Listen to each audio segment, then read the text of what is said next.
চলে যাব এখান থেকে, কেউ থাকবে না। যিনি থাকার উনি যখন থাকেন নাই, কারো কাছে মালাকুল মউত অনুমতি নিয়ে আসে নাই, আসবে না।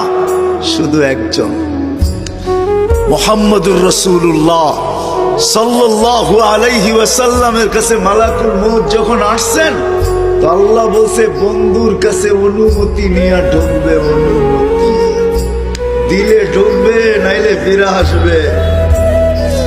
বন্ধু আমার, খবরদার অনুমতি ছাড়া যায় গর্জায় ঢুকা যাবে না।